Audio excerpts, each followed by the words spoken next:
Okay. Okay, pause. Okay, good morning. Oh god, I can't stand here. Hold on, let me move away for a bit. Okay. Okay. Okay, good morning. Alright, here we go. Alright, here we go. Wait.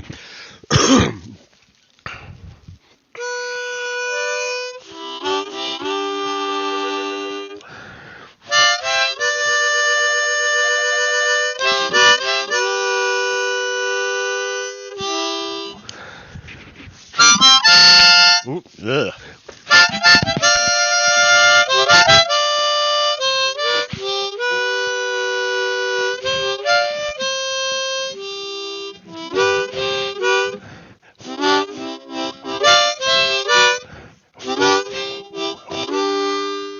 Hey, good morning. It is I, your host, PoGokeRo, with yet another episode of Redstone Lapis Lazuli. Yo, what's up? Hey, good morning. All right, let's see. Ooh, wait, start recording. Yeah, gotta record this stuff. I can't forget the recording. Okay, so yes. Oh, wait. Switch. Java. There we go. Hey, hello. All right. Damn, dude. All right, let me turn this part off. Enable preview. There we go. Okay, because like I'm running my video card at max right now. I'm not gonna do any music. Okay, I'm running my video card at max because like, yeah, I need to. I'm running these awesome shaders called yeah, look, it's killing my frame rates. I'm running these awesome shaders called oh shit, I forgot. You guys can see me. Ah, I'm running these awesome shaders called rethinking voxels, and it's really cool because it gives light like a volume. There's a volume to the light. You can see it. I don't know. So all this, it's this guy right here. He's making a bunch of noise, right? Because I just found him like randomly this morning. I didn't even mean to. Man, I'm talking loud. I gotta like watch out. It's like 8 in the morning though, right? Okay. And then there's just this guy back here. This guy, it's got a bone, and he's my discount finder. So yeah, you see, he's got a bone. Not a, and he's looking to eat these villagers, but they're all protected because they're up high. So, and all these trap doors are also useful in protecting these villagers. So there, no harm will come to the villagers. They are protected. Like if I want to get fancy about it, I can stick a block or a lever here and redstone wire and lower all their faces so that they can't get shot in the face either. So, but I think that's all unnecessary. Yay, the sunrise! Yay, the sunrise! All right. This guy I just found randomly. Like I was wandering looking for a like a spider eye. And this guy just kind of wandered by. So we're going to cure. If I wander away, he'll despawn and I'll lose him. And I don't want to lose him. So I'm going to go like cure him. Fortunately for me, I happen to bring some stuff here for curing. How fortunate. Oh, man, I have like no room. Now normally I would want to save my golden apples. Don't burn, dude. Don't you have the thing above your head? Maybe I forgot. I forgot the thing above his head. I hope he's not dead. He's dead, dude. I forgot the thing above his head. Shit. I took too long to cure him, and I forgot the thing above his head. Ah! Damn it. Ah! Well, the sun rose, and he died. Sorry, guy. Sorry, my friend. Sorry, I meant to save you, but like on camera, and instead it was like a public execution. Sorry about that. By the sun. So like I don't know if if the truth can't destroy you, you kind of deserve it.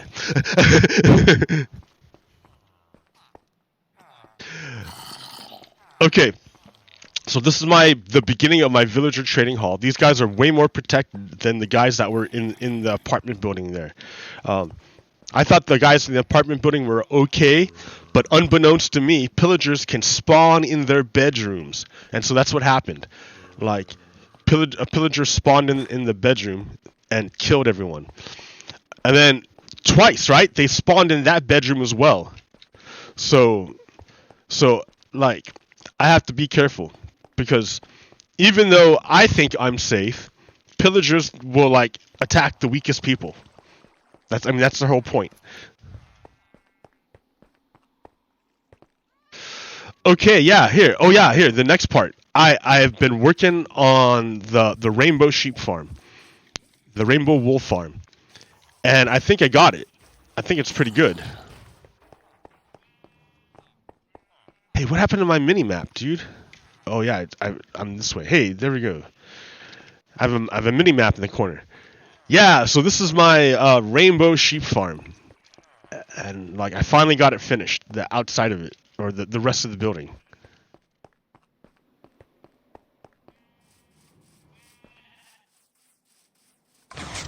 Oh, look at those awesome reflections. Look at those awesome reflections. That's fantastic. Yeah, my frame rate's terrible, but look at those awesome reflections. I need like a slightly stronger video card, I think. Which is kind of depressing because I spent a lot of money for this one. Alright. So yeah, all these sheep are different colors. They're all different colors. You can't tell what the different colors because once I shear them of their fur, they all look the same. Inside, they're all the same. But yes, see that guy is, well, looks like he's the white color. That doesn't really help me. I need someone who's here we go. See? Yep. That's gray. That's the gray sheep. And yeah, each one is their own color. And so underneath there's a train line, a hopper minecart, picking up all the wool and then depositing it in a water elevator, which brings it up to this item sorter, and then sorts it out by color. And anything that's left over comes to this side, which, it happens. It's probably on a chunk border or something, so it happens. That's all right, whatever. It's no big deal. It's not like I'm in it for like super efficiency or whatever. This is just like for me. Okay, and then yes. Yeah, check this out, dude. I need you to understand why these shaders are so good, and why I run them even though they kill my frame rate. Look at that color of light. Look at the shadows that are on the wall. I mean, like, it just, yeah. It's the way the light plays. With any other shader I use, all the light is flat. It's just flat light. Oh my gosh, it's dropping to 53, 52. Holy crap, this is terrible. I reworked the front here a little bit. And I started on whatever that is. And I don't know what it is yet. But I started on it. I figure I have a lot of cobblestone. Yeah, and so I moved my map table off to the side because it was kind of in the way. And, yeah, but this room just feels like a big empty room with everything shoved off to the side. You can tell I'm not a very good, like, I don't know, base builder. I'm not alright. I mean, I got my elevator here and everything. I got everything I need. I got my, well, here, check the, these shaders, dude. These shaders. Look at this room. like it's glowing red because of the lava.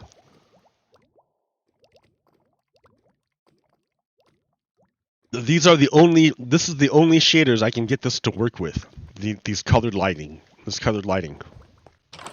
And then, yeah, a regular room where I'm not sure what I'm going to do in here yet. So yeah, you can tell the lighting isn't perfect. It's a little bit funny. but it's beta, dude. The guy's working on it, and it's like amazing. It's amazing. These shaders are amazing. So yeah, outside they're okay, but inside is where you can really see the difference. Or in the caves. Here's where it really makes a difference.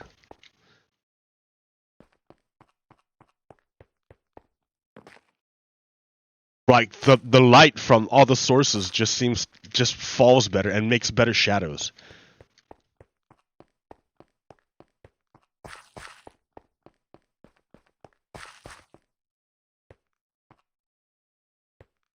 And so, hence, the caves are freaking spooky. These caves are spooky now, with the way the light works. Danger, danger.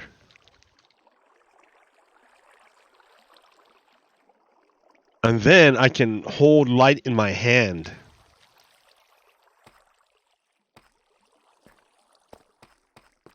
It's not very bright.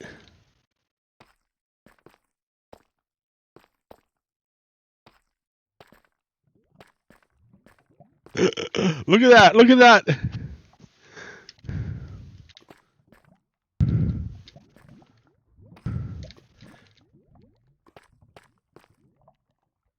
And then the textures, just the textures. You can see the textures now.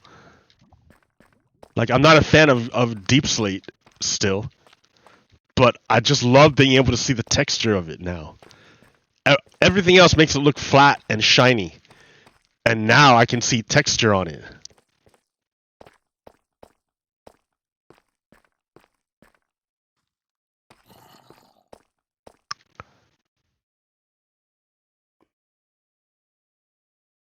Right there.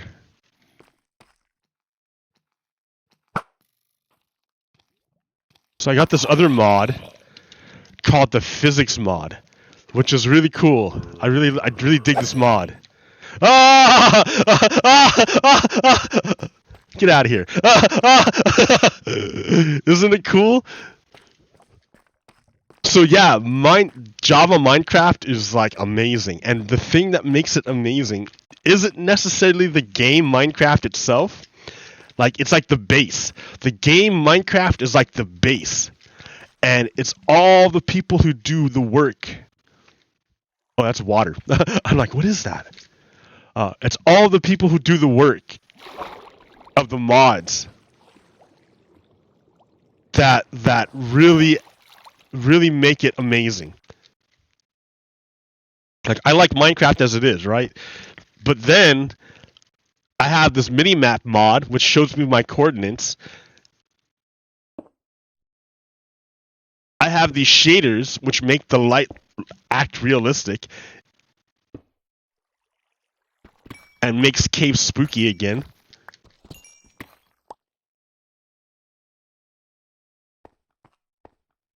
And if I didn't run any mods, my computer wouldn't be able to handle this stuff. But because there are mods that change the lighting engine. There are mods that change the chunk, the way that the chunks are generated.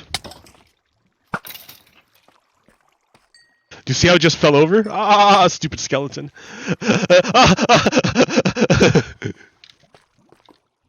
Yeah, I'm full of stuff. Let me get rid of some stuff.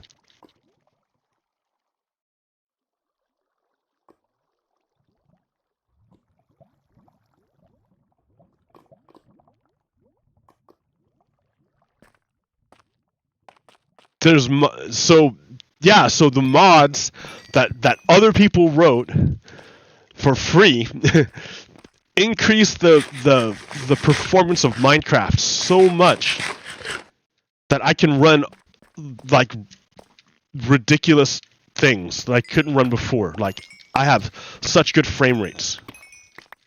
Well, now, because I'm in a cave, but I guess it's the map mod that slows me down. That kills my frame rates in the overworld.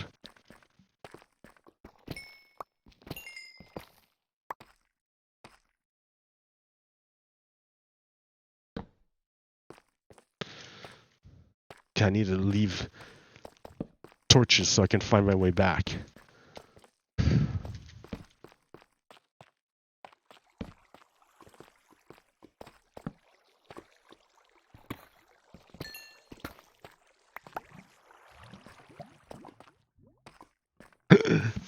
Torches in the dark. That's how you find my way back.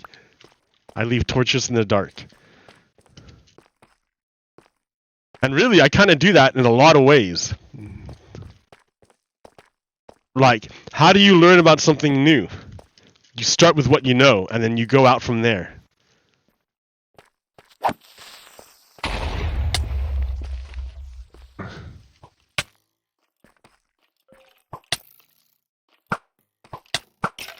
Dude. He got like 3 hits in before I hit him. 4 hits. Hi.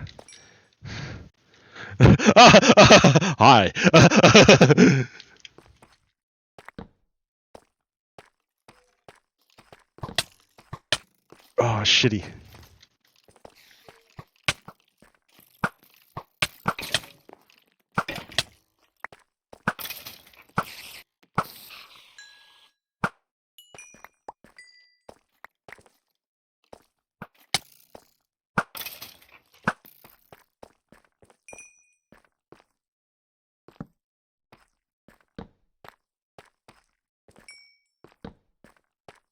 Gold.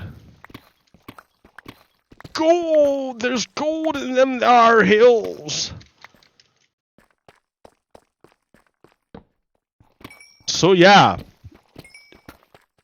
What makes Minecraft... Oh shit! What makes Minecraft great is not the game itself, it's the community. And the community itself is not commodified. You can't make money off of it. Some people try, right? Some people, like some of the shader packs and the resource packs, people charge for it. That's cool, right? You can do whatever you want, right? It's your, it's your labor. It's your creativity that created it. Like, if you want to charge money for it, go for it, right? Everyone else does. That's like the game, isn't it? But a lot of the stuff is done without... Holy shit, this is a huge cave. This is like a giant cave.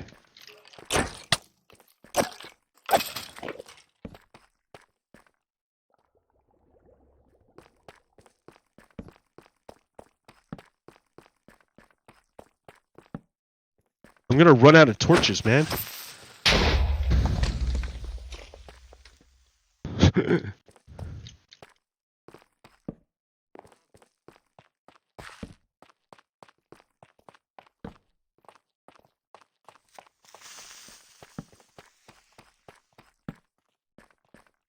Food. Get my cardiovascular on. Ooh, wrong one.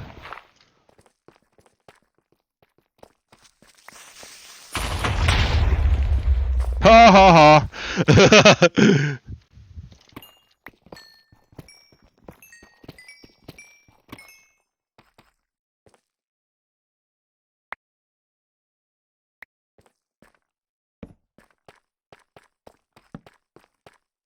Oh my god, does it go deeper? It goes deeper. What level? I'm at minus 15 only. Yeah, this is not very deep. How funny. And it's such a big cave.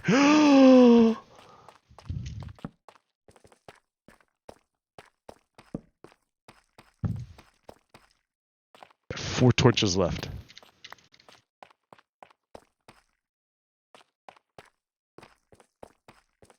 Sorry to play Minecraft in the middle of my show, but that's how it goes. Surprised I didn't find any diamonds.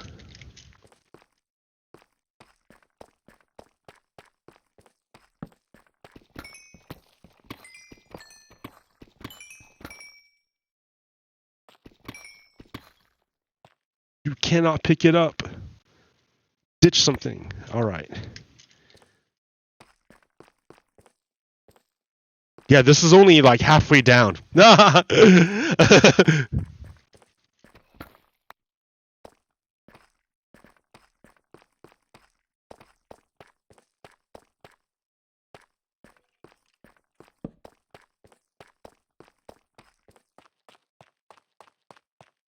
So now, do you understand what I mean by spooky? I can change this light, I hope. Let's see.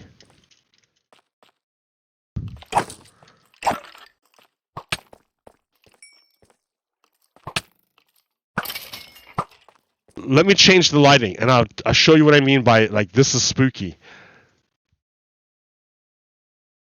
Get rid of bones. I don't need bones. You see the lighting there. Now, options, video settings, shader pack. I'm going to change it to complementary reimagined, which is like the same thing but without voxels. All right, yeah, it looks spooky, right? It still looks spooky, but the light is flat. And it runs like super smooth. I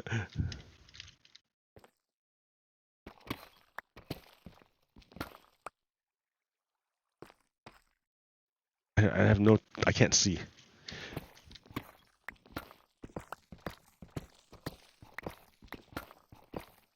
Oh man, that's a lot of gold. Yeah, I'm not gonna leave this, no.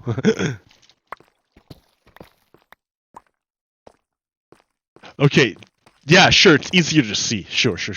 But it makes no shadows. All the light is flat. It's the same everywhere. It makes a little bit of shadows, but they're not sharp. And the shadows are just like textures. They're not really like actual shadows. Ooh, shit. But yeah, it's a lot easier to run, for sure. Alright, Mr. Skeleton Guy, let's go.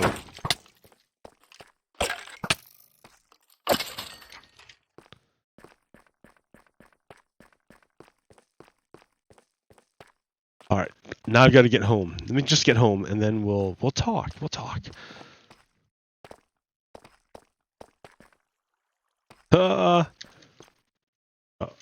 Oh yeah.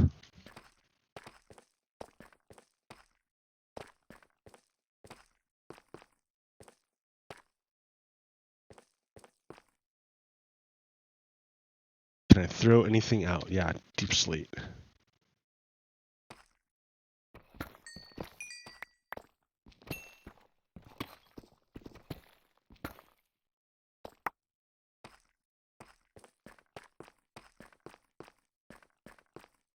See, like another path I could take. Or I've already taken. I don't know.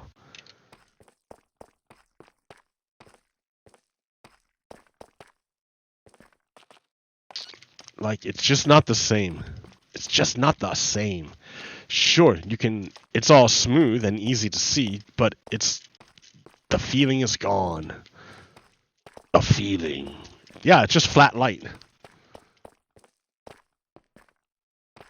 Which, it's alright. But it's flat. Alright, here, watch. Okay, like this. Options.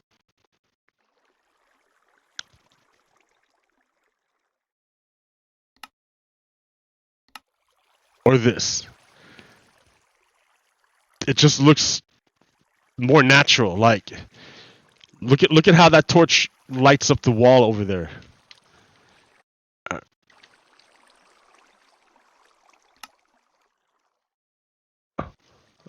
Look at that same wall. What? That same wall.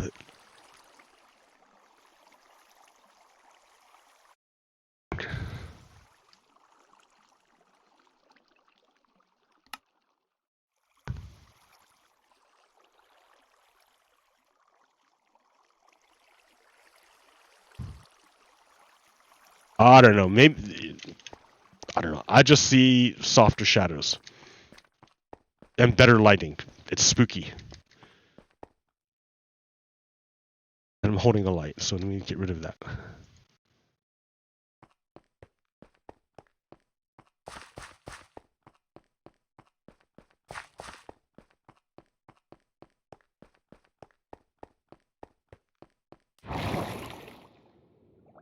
Alright, I survived. I survived, and I came up with lots of booty. What did I get? I got gold. Gold for more golden apples. I got more redstone for machines. I got lapis for enchantments. Score. Okay. Yeah, I don't know. It just looks nice to me. Options, sounds.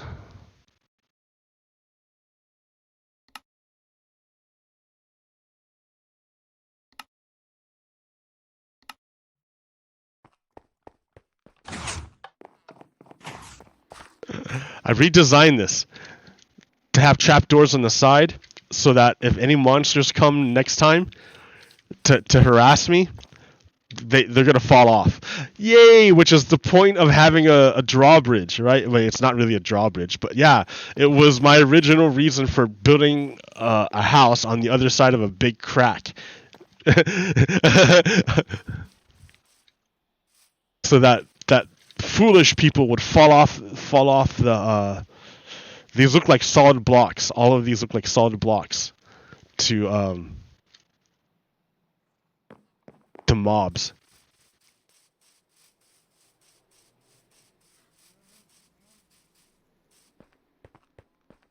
The sheep farm is done. What is it that's killing my frame rates?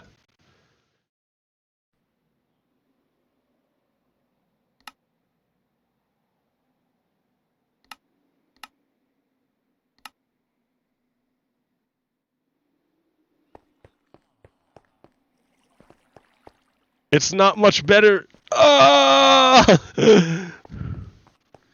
Even with the default settings, it's not much better. See? These guys are the issue.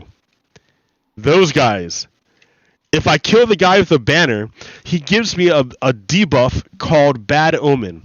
And if I have Bad Omen and I go near a village, then that summons a raid. And the raid's purpose is to kill villagers. That's their purpose. So the last time I did that and I killed that guy, I summoned a raid and it killed all my good villagers who lived in there. And they yeah, they didn't get these guys and the reason why they killed them is because they spawned inside the bedroom. And then they spawned inside of my little breeding pod. So yeah, these guys are bad news, dude. I hate these guys.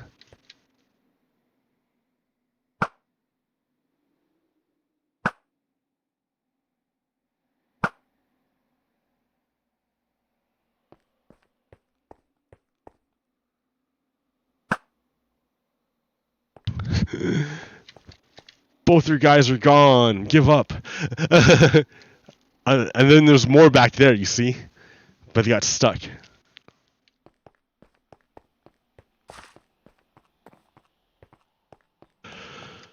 So yeah, I was gonna build like a trading hall here.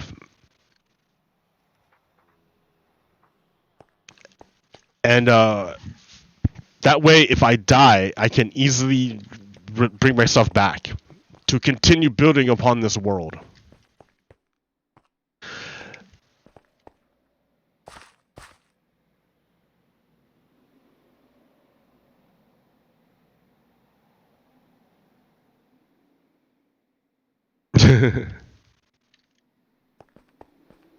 Anyways, that's my project.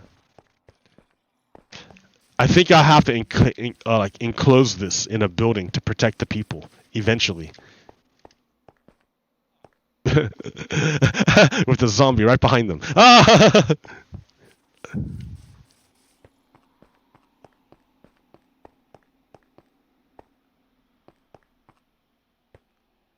All right. So that's enough for that nonsense. All right, I played Minecraft. That was fun. Isn't that neat? What a fun game?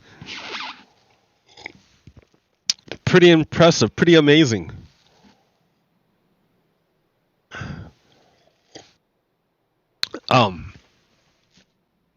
So yeah, here I am. How many years have I been doing this game and this show? How many years? My God. Where are we? All right. So the reason why I started was because Well, there was a few things that shocked me into action. There was like a number of things. It wasn't just one thing. It was a few things that got me going. One of the things was I noticed in 2014 the WoW general chat was flooded with anti-Obama sentiments, just absolutely flooded everywhere I went.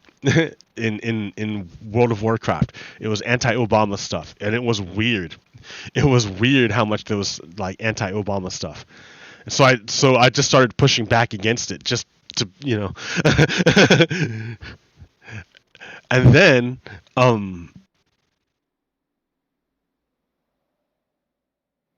yeah, just a bunch of things, a bunch of things. That was when I first started noticing some things happening in 2014.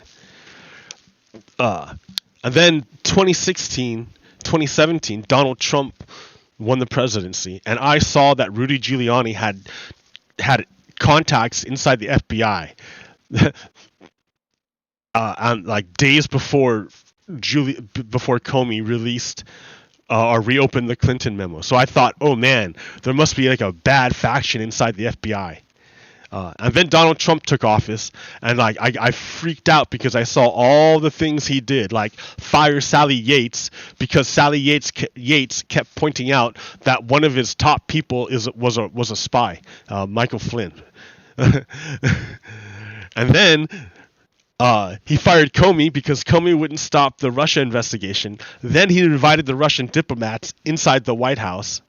And then he was using the office of the presidency to make money left and right, via basically violating the emoluments clause. Like he still makes money off the presidency. It's ridiculous. So I thought for sure that they're gonna get him on the emoluments clause, like right in the beginning. That's the thing I thought they were gonna get him on. How naive. Yeah, but for real, that's what I thought they were gonna get him on. So yeah. So here we are. And then, so as it became more and more increasingly clear to me that Donald Trump was compromised, like I already had the sneaking suspicion that the Confederacy had never truly been defeated, but I hadn't really looked into it. I still need to keep reading that book, but I've been like afraid to go out of my house. Not afraid, I just don't want to. I don't want to leave my house anymore. Anyways, yeah, rain. Let me look at the weather. Rain and snow. Stay home and read. Nah.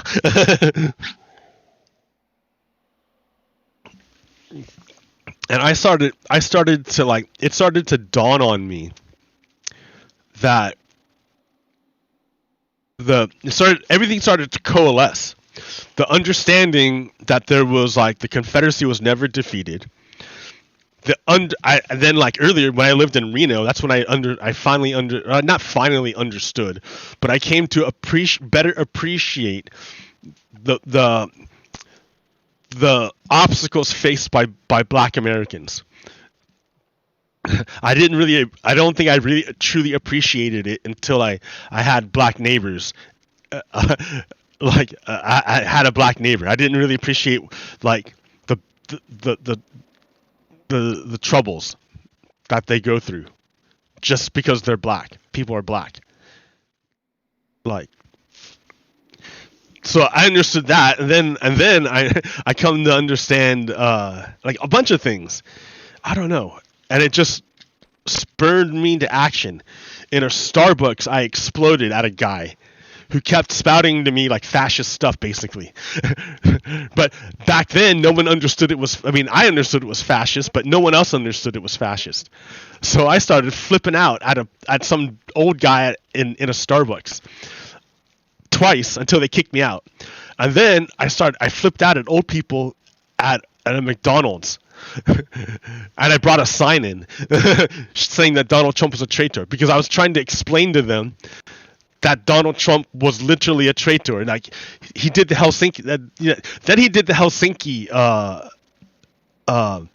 summit with Vladimir Putin, and I thought for sure, everyone's gonna know what's up now, for sure. But no, dude, no. Like nothing happened. And then I was going to the Salem Saturday Market, and I saw a group of people every Saturday sitting right smack dab in the middle of the intersection, and they would with chairs and shit, and they would not in the intersection in the walk of people walking. Normally the free speech section is further back, but they moved themselves in front of it to be in the intersection of people. And what do they talk about? They talked about right-wing conspiracy shit. So I started yelling at them, literally yelling at them, because like I couldn't talk to them because they were fucking crazy. They were right-wing nuts. I would yell at them, and then I came back the next week and they're still there, and I kept yelling at them again. But then I got smart and I came back the third week, and instead of yelling at them, I had signs. But they wouldn't have it. They wouldn't have me standing there with a sign contrary to what they were saying. So they literally called the police on me. Because they're fascists. And then I was trying to explain to my cousin, like, yo, guy, cousin, blood, like we have the same grandfather who fought in World War II, and you live in his house right now. Hey, Donald Trump is a traitor. He's betraying the United States, and he didn't believe me. He still doesn't believe me. He's not going to believe me until Donald Trump's indicted, and even then, maybe not. So yeah, I've been doing this show as like a trail of torches in the darkness, because no one really like went with me. Like I would follow on the internet some smart people, and that would like keep me going. But yeah, no one went with me. I walked into the darkness, into the unknown of what to me was unknown. Sure, other people before me knew what was going on, but not me. I had no idea. And like everyone around me was saying, no, you're crazy. Shit. All right. So here we are later, right? Here we are, like, wait. When did this all start? What happened? Remember Dred Scott versus Sanford? You probably heard it a lot, but you don't know what it's about. So, well, here, it's known as the worst Supreme Court decision in the history of the United States. And there's a few of them, but this is the worst. And this will show you that the Supreme Court is not a perfect entity. It's incredibly prone to failure. It's totally prone to failure. So let's learn about what Dred Scott versus Sanford is. In 1857, so 4 years before the Civil War. 4 years before the Civil War. So Dred Scott versus Sanford was a landmark decision of the United States Supreme Court that held the United States Constitution did not extend American citizenship to people of black African descent, and thus they could not enjoy the rights and privileges the Constitution conferred upon the American citizens. The decision is widely considered the worst ever rendered in the Supreme Court's history, being widely denounced for its overt racism, perceived judicial activism, and poor legal reasoning, and for its crucial role in the start of the American Civil War 4 years later. Okay. The decision involved the case of Dred Scott, an enslaved black man whose owners had taken him from Missouri, a slave-holding state, into Illinois and the. Whoa, dude! Wait, hold on. Some zombie just climbed a tree to attack me. I'm running away.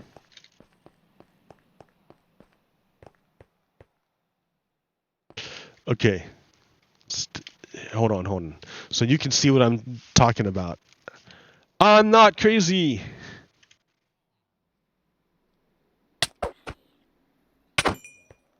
You see how they ignore the villagers? Because you can't get to them, dude. You can't get to them. The trapdoors stop you. You can't even get to these guys. There's nothing you can do. They're protected. There's nothing you can do. They're safe. Get out of here. Okay, yeah, I was talking. Okay,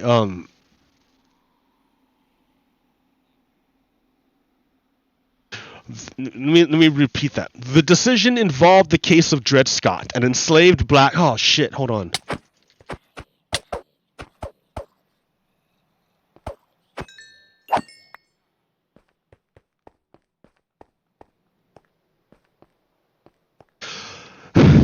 The decision involved the case of Dred Scott, an enslaved black man whose owners had taken him from Missouri, a slave-holding state, into Illinois and the Wisconsin Territory, where slavery was illegal.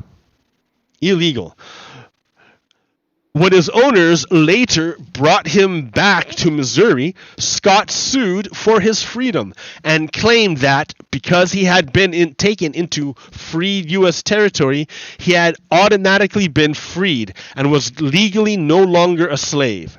Scott sued first in Missouri State Court, which ruled that he was still a slave under its law. He then sued in U.S. Federal Court, which ruled against him by deciding that it had to apply Missouri law to the case. He then appealed to the U.S. Supreme Court. In March 1857, the Supreme Court issued a 7-2 decision against Scott. In an opinion written by Chief Justice Roger Taney, the court ruled that people of African descent are, quote, not included, and were not intended to be included under the word citizens in the Constitution, and can therefore claim none of the rights and privileges which that instrument provides for and secures to citizens of the United States. So, in other words, the Supreme Court argued that the intention of the founders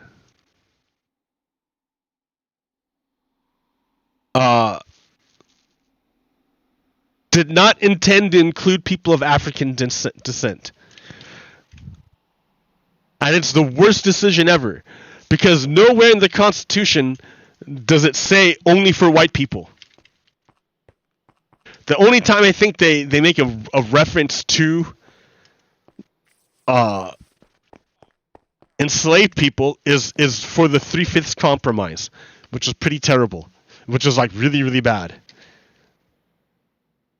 But that, because of the arbitrary nature of that decision, it led to the next Civil War, the Civil War. It led to the Civil War. That's why it's important that we know our history. History doesn't repeat, but it likes to rhyme.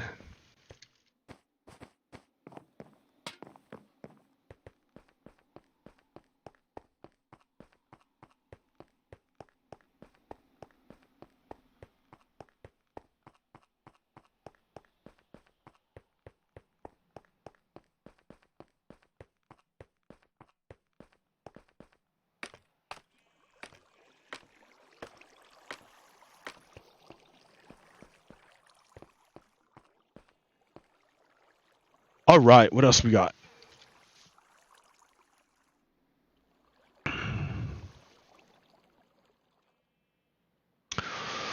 So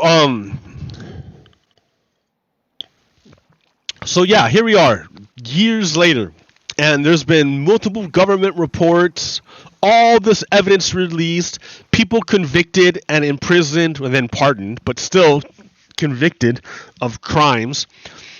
And then we still have like truthers. We have truthers like Matt Taibbi. Like Elon Musk picked that guy, Matt Taibbi, on purpose because he knew Matt Taibbi would just amplify whatever Elon Musk wanted him to say.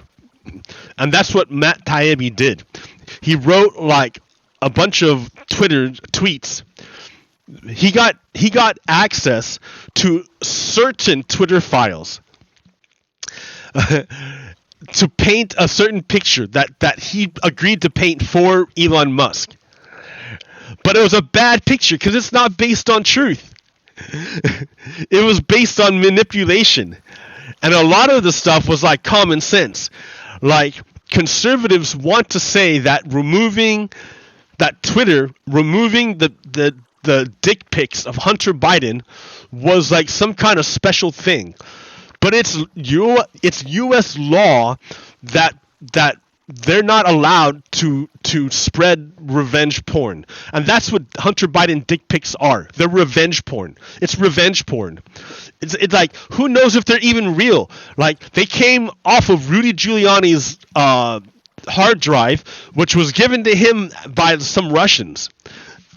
Who the hell knows if they're real or not?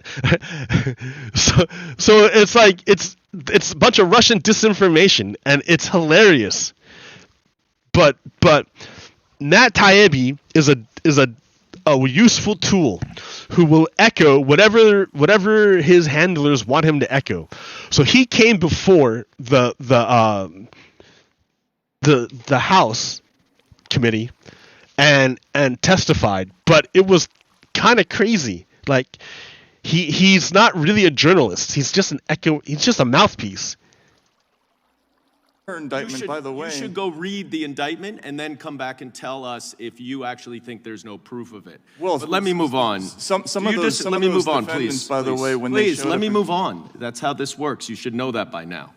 So, do you disagree with the special counsel Mueller's conclusion in his report, Mr. Taibbi, that the Trump campaign knew about Russia's interference, they welcomed it, and they used it for their benefit? Pretty clear answer, right? Do you disagree? That's what Robert Mueller said. Robert Mueller said Trump campaign knew about it, knew that Russia, like he can't outright, Robert Mueller could not outright say that the Trump campaign and the Russian government willfully cooperated. Why can't he say that? Because the key guy involved in it lied about it. So, and that let other people get away. So they can't outright prove that there was an agreement between Donald Trump and the Russian government. They can't outright prove it. But the campaign manager for Donald Trump took a hard drive full of detailed U.S. election voter information and gave it to a Russian operative, who then gave it to Vladimir Putin, who then used it to give Donald Trump a win based on the results of 3 counties in 2016. He lost the popular vote and only won because of 3 counties. That's it. 3 counties. So no, Robert Mueller couldn't outright say Donald Trump and the Russians had an agreement that Donald Trump would get into power and then do good things for Russia. He couldn't say that, but he could say that Donald Trump's campaign knew that Russia was trying to interfere. They welcomed it, and then they used it for their own benefit, which is just short of saying they made an agreement. Like, if you're over there, like, dancing like this, flashing symbols at me, like, hey. and I'm looking at you, right? And you're like, oh, there's cops over there, and you want me to move over the other side. And then they're all, And then I'm like, okay. And then I walk over there, and then the cops happen to walk by and miss me, and then I happen to be able to do the crime, and I happen to give stuff to the guy who was giving me symbols. No, maybe you can't prove that we're working together, but damn well looks like it. Everything around, it shows that I knew about this guy, I welcomed his help, and I used the information to my advantage. Yeah, maybe we're actually had an agreement, but it was everything else was in place. So it's real clear that Donald Trump and Vladimir Putin work together. It's real clear. We have all these government agencies, Republicans and Democrats alike, who all agree upon this. They all agree upon this. But this guy here, this Matt Taibbi guy, who was handpicked by Elon Musk, who himself is a Russian sympathizer, who's friendly with Putin. This Matt Taibbi guy is unable to decide if he believes the Americans or if he believes Vladimir Putin. Let's hear that again.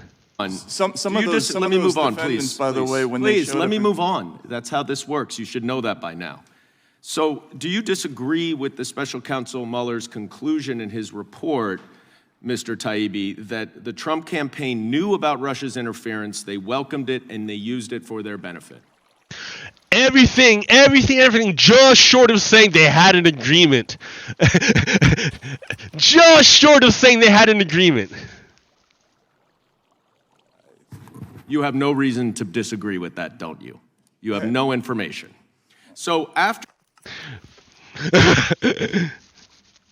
He wants to say something, but he can't. After that foreign interference in our 2016 election, Twitter and other social media companies naturally wanted to work with the intelligence community to stop Vladimir Putin from interfering in our elections again. Mr. Taibbi, do you think it's a legitimate pursuit of the FBI to try to stop foreign interference in our elections? Is it legitimate for the FBI to stop foreign interference in our election? The FBI the FBI is tasked with protecting domestically the United States. It's not involved at all in anything international. That's CIA stuff, or I don't know. I don't know if it's CIA stuff, but they're primarily. I think well, maybe not. I don't know, right? I'm not an expert, but I'm pretty sure that the FBI is meant to protect the United States. So if there's a foreign government that we all know is trying to mess with us via social media, we all know it's going to happen. We have like reports and everything, and we know from their own dudes that that's what they're going to do. Yuri Bezmenov. Do you think it's legitimate for Twitter, knowing that they're gonna be attacked by Russia? Is it legitimate for them to work with the FBI to protect themselves and their users? Is it legitimate? Is it legitimate for them to do that? I think so. But what does Matt think? Again, sir, will I be allowed to answer this question, or? So he's like, I don't know, pretty hard question, huh? Like, do you think the FBI and Twitter should work together to stop foreign interference? Pretty fucking hard question, Matt. Wonder what the issue is. It's a yes or no question. Do you think it's a legitimate pursuit of the FBI? It's not a yes or no answer. No. I'm not asking how. I'm saying, as an objective, do you think it's a legitimate objective of the FBI to stop foreign interference in our elections? Yes or no, right? You can't say either it is legitimate or it's not legitimate. What do you mean it depends? It depends on if the foreign government. Is that what it is? Well, it depends. It depends on if the foreign government is friendly? No. Even if they're friendly, I don't want them interfering with the United States election. Like, right? I don't go over to Britain and tell them how to vote. Like, I don't go to Canada and tell them how to vote. I don't go to Japan and tell them how to vote. I mean, I might from over here, but I'm not going to do a coordinated campaign on their social media to influence them on the down low. Like, I'll be open about it from over here, but I'll let them vote, right? It's their decision. It's not up to me. So, no, dude, it doesn't depend. Either it's legitimate to defend your country's elections, or it's not legitimate to defend his country's election. But Matt Taibbi is trying to create a narrative. The narrative he wants to create is that the U.S. government is unlawful or unjustly interfering in the operations of Twitter to protect Hunter Biden. In other words, he's trying to push the QAnon Hunter Biden conspiracy theory. That's what he's trying to push. And Twitter wouldn't let it happen. They're like, nah, dude, we're not going to put this revenge porn up. Like, this came from Russians. We're not even sure it's real, dude. Just get it off. No. And then because the dick pics were taken off Twitter, now all the right-wing trolls are like, oh, my censorship, I've been censored. Oh, my God. Oh. But it was a hoax. The whole thing's a fake. But they want to push their fake narrative, dude. They just want to push a fake narrative because it's an information war, and they understand it. They understand that it's an information war. For fascists, the truth is the enemy. They want to replace truth with power because then whoever has the most power gets to determine what is true. That's why fascists are our enemy. They literally hate truth. I think it's a legitimate objective to stop actual foreign interference. Okay. What's the difference between foreign interference and actual foreign interference? They're the same thing, dude. It's either a legitimate purpose or it's not. So you're saying yes, it's a legitimate purpose for the FBI to stop foreign interference. Good job. He wants to paint another narrative, but it's not going to happen with this guy. I mean, I don't know what the difference is, but that's fine. Well, since Russia used social media disinformation, according to Special Counsel Mueller, I understand you may disagree with the allegations, to interfere in our 2016 elections, are you trying to say that the FBI had no basis to inform social media companies about efforts to potentially interfere in our elections after 2016? I can tell you that I. So remember, is it legitimate? Is it a legitimate goal of the FBI to stop foreign interference in our elections? And we say yes. Is it legitimate for the FBI to warn social media companies that their services are being exploited by foreign governments to influence U.S. elections, to attack U.S. elections? Is it legitimate for the FBI to say, to tell Twitter, hey, Twitter, look out, Russia's trying to fucking use you to mess with our elections? Is it legitimate? Is it legitimate to do that? What does Matt say? Matt's just squirming, dude. Matt is being paid by Elon Musk to tell a certain story.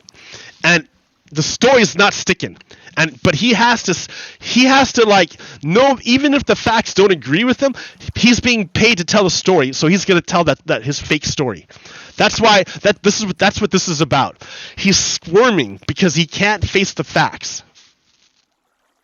I read internal Twitter emails where Twitter expressly talked about the fact that the FBI couldn't possibly know more than they did about whether or not there was Russian interference, and that in fact even they couldn't determine which accounts were actually IRA and which ones weren't. Okay, I understand you like to filibuster. That was not an answer to my question. Nope. Yep. He didn't answer. What was the question? What was the question? Is it legitimate for the FBI? Is it legitimate for the FBI to warn social media companies? Here, let's go back to that.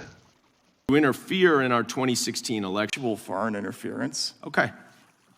I mean, here's the question. But that's fine. Well, since Russia used social media disinformation, according to Special Counsel Mueller, I understand. Since Russia used social media to influence the U.S. elections, Since we know this happened, allegations.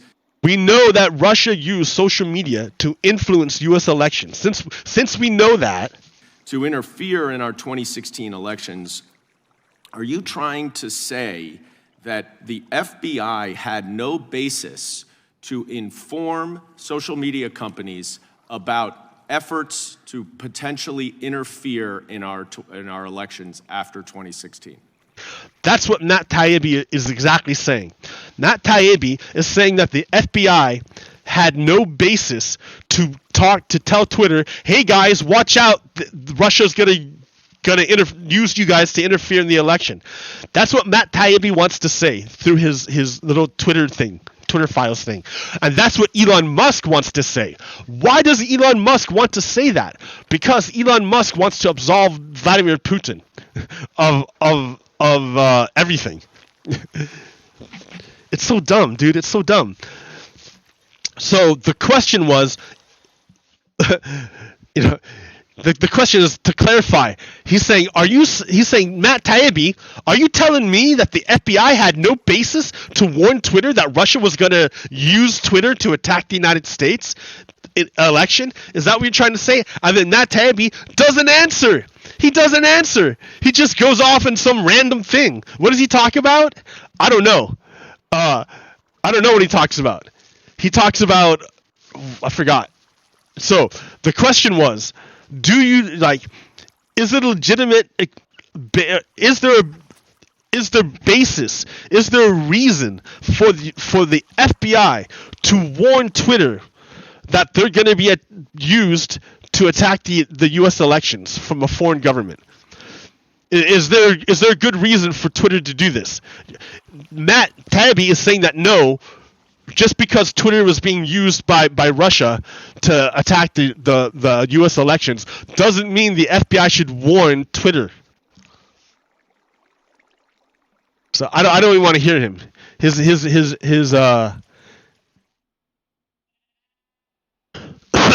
He's dumb.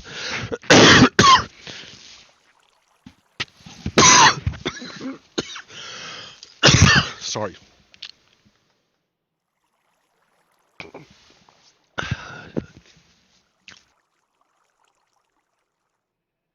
So anyways.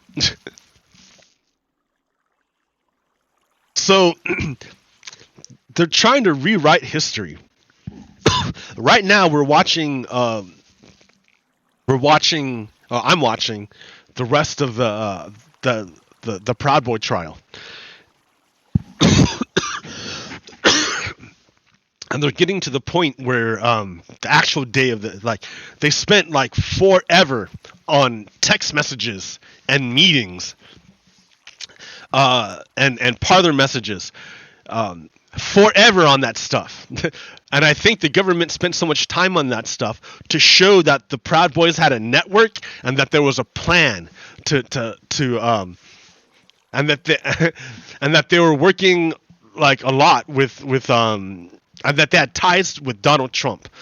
And then finally they got to the point where they're showing video of January 6th. And you can see how all the Proud Boys, they chose not to wear their colors on purpose so they could quote blend in better. But because there's so much video, they're able to pick them out and then show what each group did in order to further the insurrection, because they used the crowd as a tool to bludgeon the police forces so that they could get into the Capitol and stop the certification of the election. The whole point was to stop the certification of the election. So if you stop the certification of the election, then the transfer of power doesn't take place and Donald Trump remains president. That was the whole point. That's why Nancy Pelosi had the House come back and had everyone come back and certify the election that night so that it was still done that same day. That they didn't stop it. Now they couldn't. Nancy Pelosi made sure that Donald Trump did not stop the certification of the election. He might have delayed it, but he did not stop it. So yeah. So now we have a bunch of people like Tucker Carlson who are trying to rewrite history. and say that I don't know what they're trying to say now. What he's trying to say. He's just dumb. He's terrible.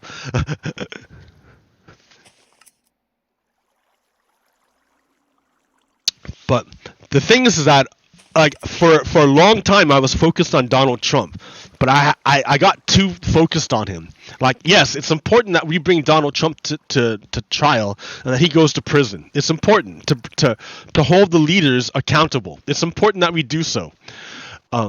Remember, Donald Trump executed 13 people. What's good for the goose is good for the gander. But that's not really an important thing. The thing to look forward to is the future and future threats, because remember, the coup wasn't defeated. Just because it wasn't successful doesn't mean it was defeated. Just like how the Confederacy, just because they lost the Civil War doesn't mean they were defeated. The Confederacy still lived on in Jim Crow and the Black Codes. It still lived on. They assassinated Lincoln, and they metastasized into the West. But more coffee. But yeah. So what I mean is that I want to look at governors like Greg Abbott and this is open, dude. No wonder it's so cold.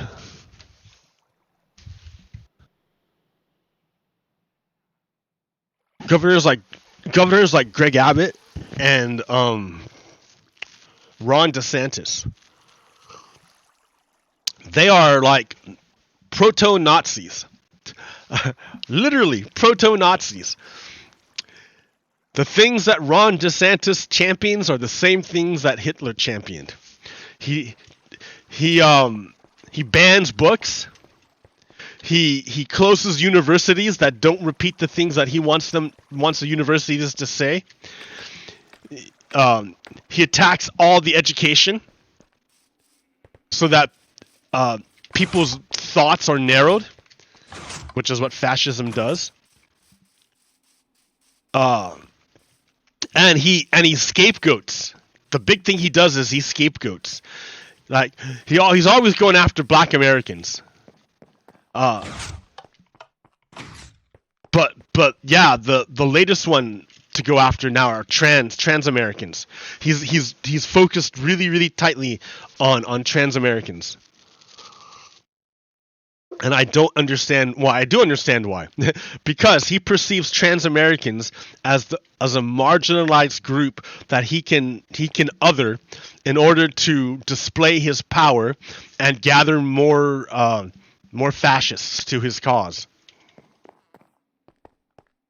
So it is for this reason that we have to, not for that reason, but for a multitude of reasons. For a multitude of reasons, we have to protect our trans citizens from Nazis and fascists. Whether they're private citizen Nazis or government Nazis. Either way. And it's like it's not an idle threat. Yeah, they're like a real serious threat. It's not just like bluster. The Nazis, dude, they're real. They're really doing stuff. They're going after people's healthcare. So it's a fact. It's a fact that gender affirming care. It's a fact that gender affirming care has significant reductions in suicide amongst children. It's a fact. It's a fact. It's a fact. You can't get around it. You can't get around it. It's a fact. Gender affirming care stops kids from killing themselves. So, if your goal is to protect kids, you will allow kids and their doctors to do whatever they think is best for them. Because they're doctors with training and you're not. Why would you come in? Who are you to come in and tell other people what they should and shouldn't do to their bodies for their health? Who are you? Are you a doctor? Do you have training? Do you have a degree? Do you have recognition from other peers? Do you have any of that? No? Then shut up. Stop talking to me. It's not your business. It's none of. So I was thinking about that, about the English roots of the United States, because I remember, right? I think, what's the original sin? And the original sin of the United States is slavery and genocide.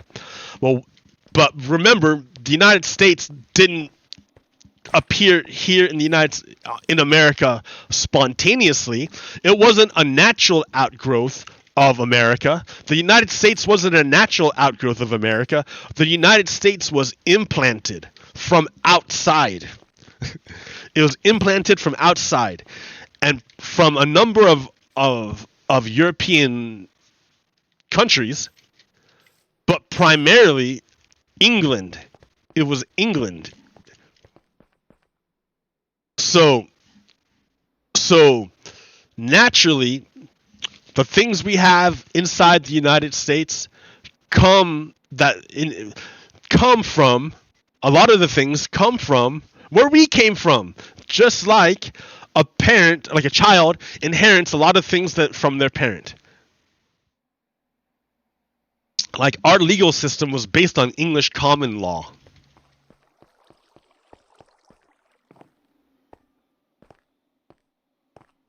And if you want to go back further, like, look at how much, like, our calendar is based on the Romans.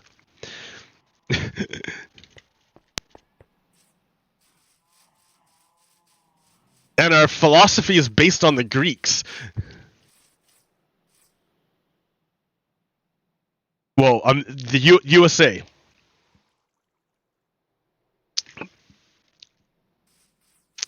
So it's all sorts of crazy. So let's look at the original sin of holy shit. Let's look at the original sin of England then. So England was like England, rah rah rah, doing their English things, and I got it wrong. Martin Holmes, when he told me, he said that the original native Britons were more like the Native Americans than they were of the Germanic tribes. That's what he told me. Not like, they weren't like the Germanic tribes. They were more like the Native Americans, the Native Britons. I mean, they were island people. They lived on an island. And then around like 1000 AD, after the Romans came, built Hadrian's Wall, and then the Romans left. And then, so it was just the Britons hanging out, right? Britons hanging out. Well, great. The Britons hanging out, needed to figure out, well, who's king? So they got in a big war. Well, as they got in a big civil war internally, someone from the outside, Northmen, the Northmen, were in where were they? They were in Normandy. They crossed the English Channel and joined the fray of the Civil War. And so it was Briton versus Briton, and then it was Briton versus Normans, and the Normans won. So the Normans became the rulers of the Britons, and the Norman, the William the Conqueror. What he did was, once he became king, and like the Briton king got shot through the head, through the eye with an arrow, and he died. And at the Battle of Hastings, I think, more or less. I could be wrong, right? I'm not like a historian. I'm just kind of going off the cuff here.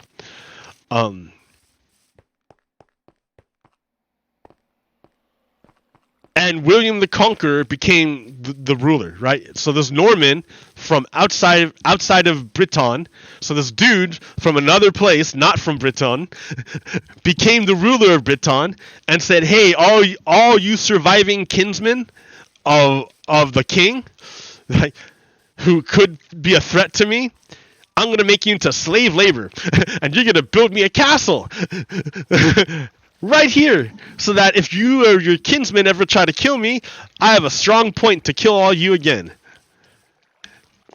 So that's what they did. And then he went around and he made a big book called the Book of Doom. The Book of Doom. Doom. And it was a literal census of everything and everyone. And it was put into a book. And everything and everyone was locked down. Locked down. Locked down. You could not move. They drew lines, right? And you could not leave your little shire lines without permission. You could not leave. You were trapped. You were stuck there. Forever and ever, you were stuck on your place. And he told me too, that there were lower positions than peasants. Like, if you were a peasant, you at least were tied to land. You at least had land. You at least had something. Like, sure, you were treated like shit by the nobles. They came in and raped your women and took your crops and left you to starve. But the nobles were obliged to protect you because the nobles understood that if you died, they would have less crops. They needed you for crops.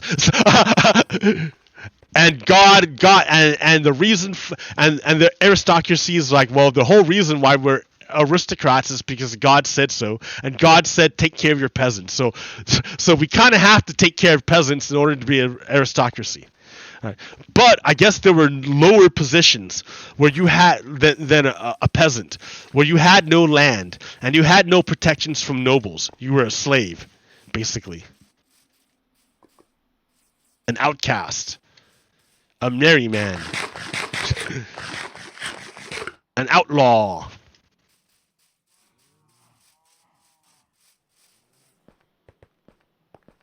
Yeah. So, all the people in England were saddled with this tyranny from without. And when they finally were able to escape it via, coming to America, they reproduced it. Because that's all they knew.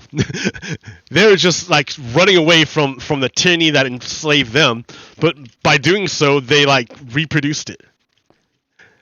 They didn't grow past it. But that's our task. I don't know much about the Norman. I don't know much about them. I don't really know. Are they tied to the Vikings? Weren't they just they're just like a bunch of raiders, right? They just like raided. They raided up and down. They were like sea people. They were literally the sea people. You know the people that prompted the Bronze Age collapse? It's the same people. I don't know if it's the same people, but they did the same thing. All they did was they went up and down the coast and raided coastal villages. They said, "Oh, look at those people trying to make a living by themselves, trying to eke living out of this life and a little bit of surplus. Let's go and kill their men and rape their women and steal their stuff. We're done with this place. Let's do the next place." And then, I'm tired of raiding places. Let's just stop and stay here for a bit. So that's the Norman, right? And then the Norman hey, look, they're having a civil war over there. Let's go steal their stuff. Yeah! And then they won. And they're like, yeah! And then the Norman and the Britons eventually merged. Ta-da!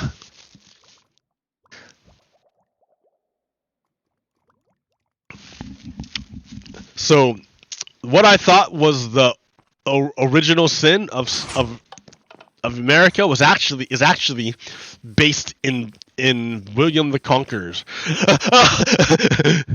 because it's his system that was exported when England sailed throughout the world. the people reproduced his system. Look at that cool light, dude. I love that light. Look how neat it is.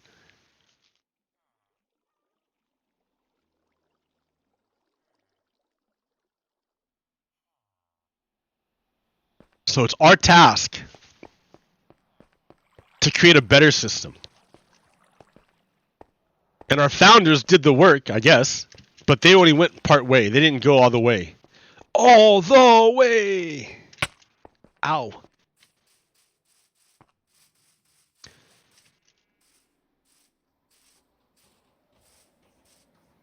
So, that's why it's important, because that's our job, right? That's our job. It's to extend freedom all the way. We're going all the way with freedom and justice. All the way. That's the whole point of this project, the American project, to go all the way. It's not just for rich people. It's not just for white people. It's not just for landowning people. It's for women too. It's for gay people too. It's for transsexual people too. It's for atheist people too. It's for Muslim people too. It's for Hindu people too. It's for Buddhist people too. It's for all the people. I don't know, the little religions too. It's for Jewish people too. It's for all the people. Freedom, push that freedom and justice all the way out. Yeah, exactly. The founders never intended for the Constitution to cover women, children, atheists. Well, maybe because they were like not really religious, but they never intended the Constitution to include women or non-white people or non-landowning people. They never or native people. They never intended it. But who cares what they intended? Their intentions were wrong. They also had other intentions. What were those intentions? To spread liberty and justice to other white men, but still to spread liberty and justice. I'm all about that. I want more and more humans to be liberated and to bathe in the glory of justice. That's my goal. That's what I want. And to that end, we Americans have to protect trans people, transhumans. We have to protect transhumans. Even if you don't understand them. It's not about understanding transhumans. We're not asking you, trans people don't need your understanding. Trans people don't need your anything. They don't want anything from you. They don't need anything from you. All they want is to be free to do their thing, just like you. And so what they really need is your protection. The same protection you provide every other American. The same protection every other American gets.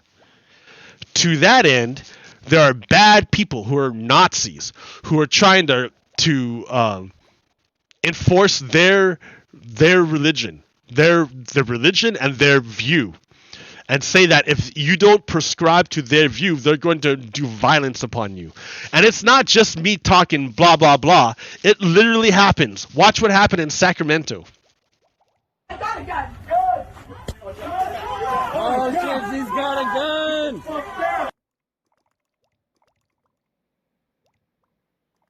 Watch. Pulls out a fucking gun.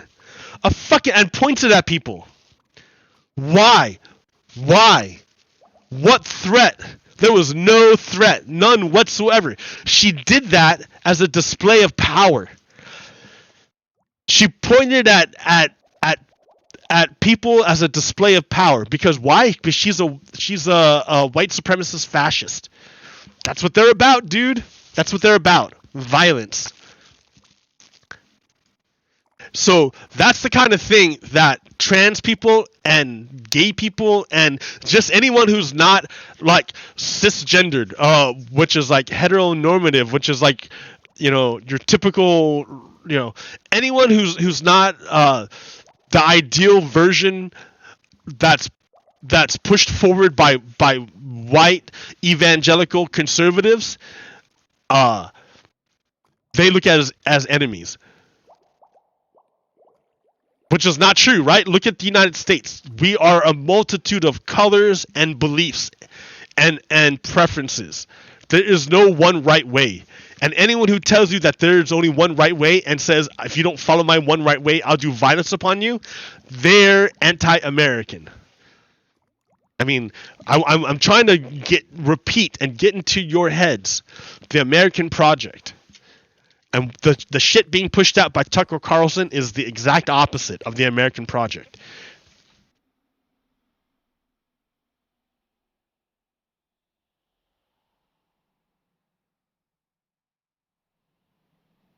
Okay. What else is going on? So do you know what's going on in Mexico? In Mexico, they're having huge protests, like ongoing right now. And like, I kind of didn't understand what was happening, but this guy kind of made it clear to me. Ooh, kind of crazy, right? It's a long thread. So let's break it down. David Frum is the guy who's going to explain it to us. So, for Americans to understand what happened tonight in Mexico, that was on February 22nd. Through most of the 20th century, Mexican elections were run by officials answerable to the Mexican president. The president told the officials the result he wanted, and they delivered it. That system of presidential control of Mexican elections came unstuck in the 1990s.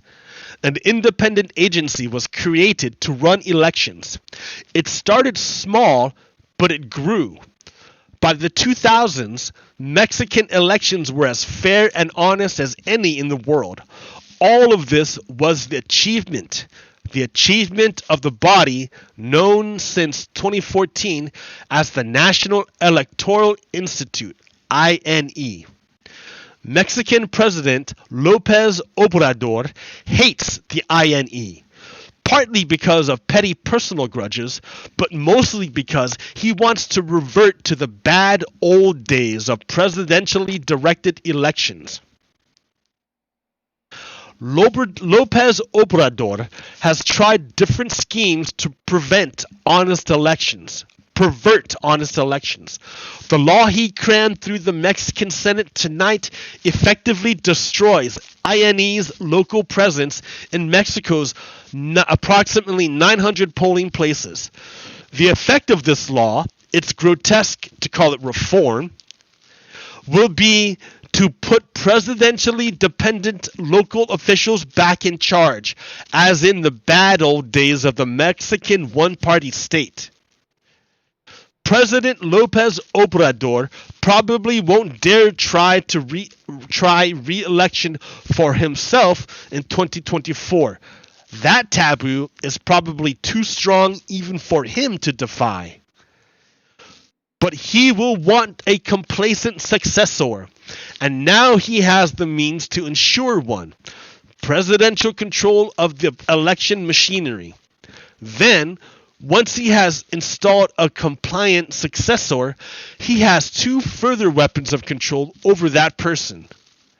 First, he has amended the Mexican Constitution to enable recall elections if a tiny number of citizens signs a petition requesting one. This is a threat a popular ex-president can hold over a dependent new president. Trump and DeSantis. Second, he has redirected much of the Mexican economy into the hands of the military, including that corruption vortex, the customs services.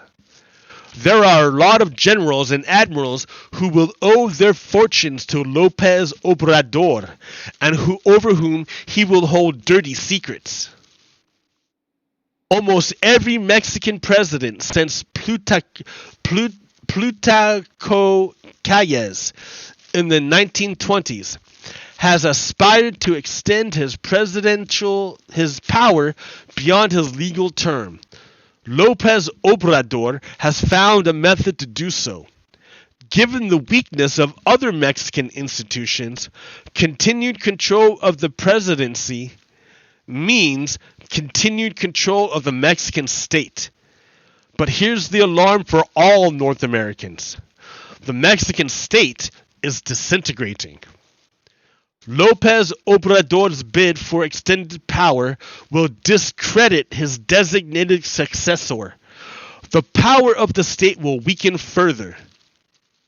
The nightmare to fear in Mexico is autocracy at the center, surrounded by anarchy and violence in the hinterlands, where criminal syndicates have replaced the state as the true government, collecting protection money instead of taxes, providing thug security instead of law.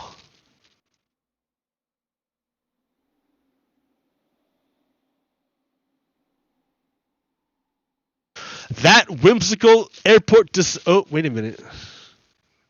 That whimsical airport decision cost Mexico maybe... What are you talking about? How did I skip something? I don't know what this is about. That whimsical airport decision cost Mexico maybe $20 billion. Rebuilding New York's LaGuardia from top to bottom cost US $8 billion. López Obrador, culturally and environmentally catastrophic Yucatan train will cost nearly as much as his airport fiasco. So don't believe the false claim that López Obrador is a frugal administrator in the spirit of Benito Juárez, trying to protect the wallets of the people. For the cost of just one of his reckless mega projects, Mexico could fund honest elections into the 2040s. López Obrador is attacking the integrity of Mexican elections, not to save money, but to avenge his grudge about losing the 26th presidential election and to open the way to tilting the 2024 election in favor of his preferred successor. The big risk is that the 2024 elections will be a close call, not only for president, but for Congress and state governorships and legislators, and that López Obrador's preferred candidates will be seen by many Mexicans as prevailing by fraud, not by votes. A criminal insurgency already is taking control of big stretches of the national territory from the legal Mexican state. If the legal state loses its democratic legitimacy after 2024 because López Obrador destroyed election integrity, the future holds even worse chaos. The scenario is terrifying, and it's right next door. What's needed from Americans now is attention and moral support for Mexico's embattled liberals and Democrats. They will protest and resist. Hear them and help them. So, this shows you that there's not a nice, easy, clear-cut way in America to divide governments. I know the tendency is to want to default to make it easy, left, right. Like always follow the left or always follow the right. But that's not true. That doesn't work. What happened in Brazil was the right-wing guy, Bolsonaro, tried to overthrow the government and steal it away from the left-wing Lula. But he failed, and now he's in the United States hiding, and he needs to get kicked out. However, in Mexico, it's the left-wing Obrador who is trying to overthrow the government and overthrow elections, overthrow democracy in Mexico. So you can't always side with one side or the other. Every country is different. Every country has its own situation going on. Every country is different. So that in Brazil, you want to support the left-wing Lula because he's pro-democracy. But in Mexico, you want to support whoever the liberals are and the Democrats are against Lula, who is against Obrador, who I guess he said he's left-wing, but not really. How can he be left-wing? How can he be left-wing if he's trying to overthrow democracy? Yeah, forget that guy. No. Support Mexico's democracy. That's who you support. Not a candidate, but a democracy. The democracy.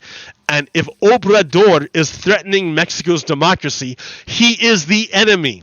He is not only the enemy of the Mexican people and the Mexican state, he is also the enemy of all Americans. Because remember, the American project is predicated upon democracy. Control of the state by the people. Obrador in Mexico is trying to take away control of the state by the people and concentrate it into his own hands. You can't do that. You cannot do that. That's illegitimate. And if you destroy the legitimacy of the state, what happens? People, like, the state starts to disintegrate. And what replaces the state? Crime, criminals, criminal cartels. There's already an issue with drug cartels replacing the organs of the state. So instead of paying taxes to the government, you pay tribute to the cartels so they give you services. That's what happens when you destroy the legitimacy of the state. Criminals take over. I mean, you can kind of tie it all the way back to who was the government in Britain? Who was the government in Britain for a long time? It was the Romans. The Romans were the government in Britain for a long time. But then the government disintegrated. And who replaced the government? A bunch of criminals. A bunch of people who went around and robbed and murdered and raped and pillaged for a living. That's who took over Britain. They defeated the local Britons and became the ruling class, the Normans. And then what happened? They ended up conquering the world, spreading their bullshit all over the world, causing that trauma all over the world. Am I pinning it all on Britain? On England? Maybe. It doesn't matter. It doesn't matter where it started. It's still our responsibility to act differently. It's still our responsibility. It doesn't matter where it started. It doesn't matter if William the Conqueror is the reason why the Southern Confederacy is trying to overthrow democracy in the United States today. It doesn't matter. We still have to make things right. That's the American project. Like those poor English people who escaped the tyranny of where they lived and reproduced it here, like they didn't reproduce it because they're inherently bad. It's because that's all they knew. And then as they knew better, they did better.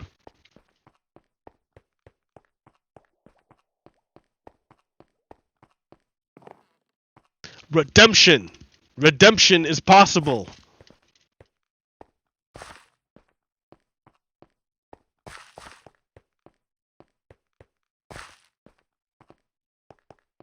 What else do I got here? What was I even talking about? Mexico. Mexico. Yeah, dudes. Like, hang in there, Mexico. Yeah, hold on to your democracy. You don't want to lose your democracy. You guys worked real hard to get that. Don't lose it.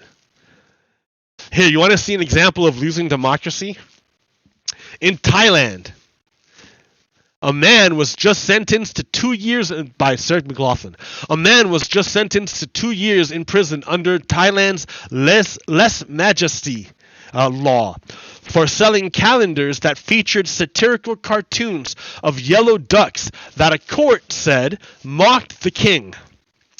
So, lèse majesté, this law is a law that says you cannot mock the king. You can't talk bad about the king. What? Isn't that a bullshit law? Yes, that's the law in Thailand. A Thai man was sentenced to 2 years in prison Tuesday for selling calendars featuring satirical cartoons of yellow ducks that a court said mocked the country's monarch, a legal aid group said. Bangkok's criminal court ruled that the calendar for 2021 containing pictures of yellow ducks in poses resembled and ridiculed Thailand's King Maha Vajiralongkorn, diminishing his reputation. The group Thai Lawyers for Human Rights said. Yellow rubber ducks were at one point a tongue-in-cheek symbol of Thailand's pro-democracy protest movement. Narathorn's Chotmankonsen was charged under Thailand's lèse-majesté law, which calls for 3 to 15 years imprisonment for anyone who defames, insults, or threatens the king, queen, the heir apparent, or the regent. That's some bullshit, dude. That's some bullshit. If a court decides that your cartoon makes fun of the king, they will throw you in prison. You will lose your job, your business, your property, and you will be in prison just because a court says you're talking shit about the king and that the king is above being talked shit about. They're going to throw you in prison for that. Isn't that bullshit? Isn't that bullshit? All of England was like that, guys. All of England. They wrote the Book of Doom and said, if you broke the law, we will fucking kill you, dudes. We will kill you. So, yeah, you can't really blame English people for wanting to get away from that nonsense. And it sucks that they reproduced it when they found a new place. It sucks. It's bullshit, right? It's bullshit that they reproduced it when they escaped. But they were escaping some real shit. That's the example of some real shit that they're escaping. Remember that story I told you about the super bad guy, the Buddhist story? So there's a story of the super bad guy. He was a murderer, he was a thief, he was a liar, he led a real bad life. And so when he died, he didn't go to like Nirvana, because this is an Eastern story. He didn't go to Nirvana, he went to the bad place. Deep down in the dark. Super far down in the dark. Way down there. And the only way you get out of that is by taking rocks that you find in the dark and building a staircase to climb your way up out of rocks that you find, to build a pile of good deeds that you do to get yourself out of that hole that you dug yourself into. And you're down there with monsters and other bad people who are just as bad as you. And you're all who want to do the same thing, find rocks to get out of there. And they don't want to find their own, they want to take yours. So this bad murderer person dies and goes to hell, basically hell. And he's down there in the dark, stumbling through the dark, trying to find ways to get out. And it sucks for him, right? Sucks for that guy. Meanwhile, way up there in Nirvana, it's a beautiful garden, guys. It's a beautiful garden. Everything is like just beautiful and vibrant and amazing. Everything is wonderful. Everything is fantastic. I can't even get over how amazing it is. It's just like, whoa. And like, who's chilling there but Buddha? Buddha's chilling there in Nirvana. Of course he is. Or he or she. Whatever. I don't know. Right? Whatever. Beyond it. Beyond gender. Right? Buddha's there chilling in Nirvana. Loving it. Loving life. Right? Loving creation. Because creation's wonderful. And so Buddha's chilling there, like, whoa, whoa, just like enjoying the music, right? Because, it's singing. And who's there? But this little tiny spider. Little spider's like up in Nirvana too, right? Yeah, dude. So Nirvana's, this little spider crawls up on this leaf and says to Buddha, hey, Buddha, let me tell you a story, Buddha. And Buddha's like, oh, okay, little spider, tell me a story. The little spider says, once upon a time, there was this bad murderer dude. And he was like walking one day. And I was just like, I had to make a new web. So I had to cross from one side to the other side of the scary open place. I had to do it. I had no choice. I had to do it. So there I was out in the open, crawling my little scary spider self, like my little like defenseless spider self across the open space, and this big foot was coming down, about to crush me. But this murderer person had the consciousness, the awareness to see me. And instead of the foot coming down on me, this murderer, terrible person had the consciousness to slightly adjust their foot, ever so slightly, to not step on me. Boom! And instead of crushing me, he could have easily, but the murderer person, the murderer, was aware of me, saw me, and used his consciousness to avert his foot ever so slightly and saved my life. And I didn't die. And he saved me from a gruesome death. And I'm grateful for that grace. And so I want to pay it back. You know, I want to help. I want to pay it back. And so here, check this out. All I can give you is this string, my silk, the silk I make. That's all I got. Can you help this guy out? He helped me out once. Like, I know he's a bad person. I know he's terrible. I know he's done bad things. But one time he really helped me out, and he could have crushed me, and he didn't. So this is all I got. and Buddha is like, "Oh, look at this! This is amazing! This is awesome! Look at this stuff! This is great! All right, little spider. What a great story! Wow, Spider, that's awesome! That's awesome, Spider! Hell yeah! You gave me something awesome! Ooh!" So he's like, "Okay, I'm gonna not me. It's not me. I'm just Buddha, right? I'm just here. I'm just chilling. It's not me. It's you, little spider. It's you. You're beautiful. Oh, you're great. Thank you for offering this to me. Let me show you what you can do with this." Buddha took this very, very light, airy strand of spider silk. He took it, and he's like, and he lowers it down. He looks down there, and Buddha sees the guy, right, way down there, and he just lowers the spider silk, and it's like a shimmering light, of sliver of light. It descends through the darkness, all the way down, miles down there, miles. It's going down there, all the way down through the depths to the bottom. Where this murderer dude, I don't even know his name. He's unnamed murderer dude, is like looking for rocks. Get away from me! Hold my rock! Get away! Put a pile there. And then he sees this strand of smoke, and he's like, rubbing his eyes. What? Looks around. He's like, no one else sees it. No one else can see the strand of silk. Only he sees it.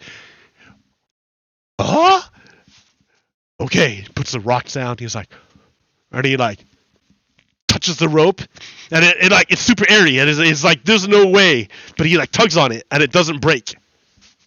And it doesn't break. So he's like, maybe I can get out of here. So this evil murderer dude is like, wow, okay. And it's holding him. So it's like, no!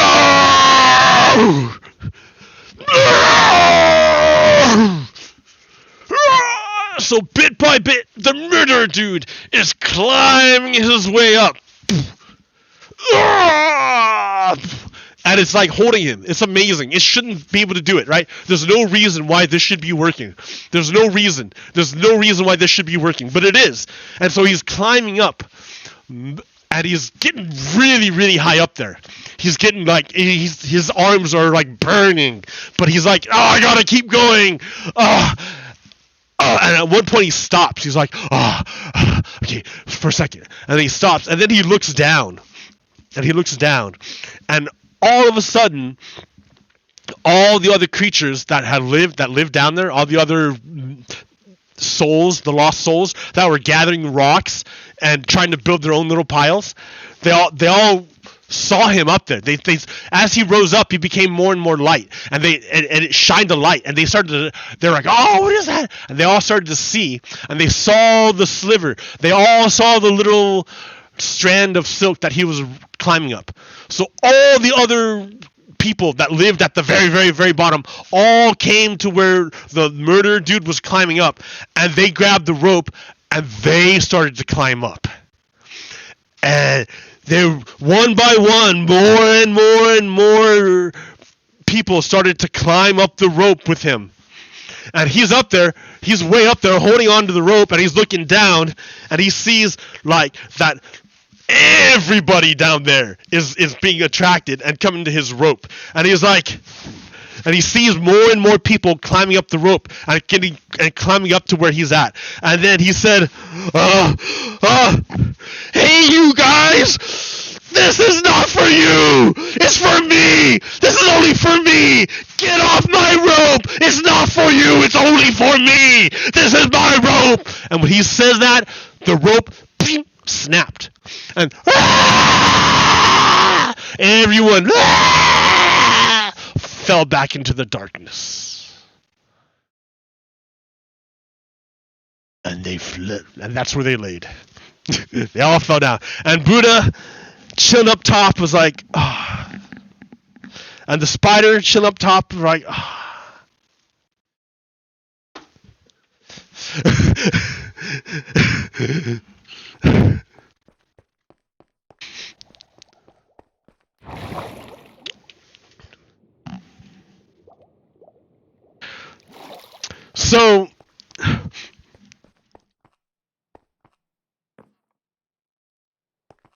So there's a reason. They're trying to get away. People are trying to get away from a really, they were trying to get away from a really, really bad place. They reproduced it because they didn't know any better. But as we know better, we do better. So the point is to expand our consciousness. And then spread that light of consciousness to others. So this has more real world consequences than just like something that happens far away. I used to know people in Southern California that would travel that have ties back in Thailand. They don't talk to me anymore. And I don't know if it's because I don't make enough money or I insulted them or if it's because they're afraid to talk to me. Because I've been really, really open about how Thailand's new king is shitty. The new Thai king is real bad. He's a stupid guy. He's a bunch of shit. Fuck that Thai guy, that Thai king. That Thai king should be deposed and they should replace him with democracy. Fuck that Thai king. I'm an American, right? I don't take kindly to royalty, especially when they abuse their authority like this. So, me being an American, exercising my free speech in such a way is great for me, but my friends still have ties to people in Thailand.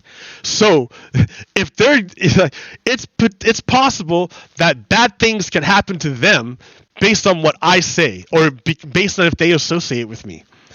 So are they not talking to me because like I offended them somehow?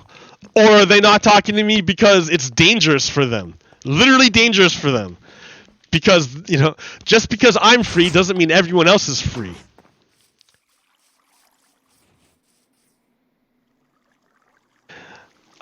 All right.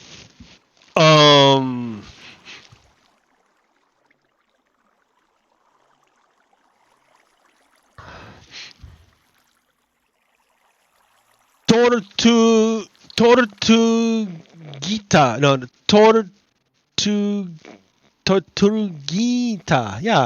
Tortuguita family.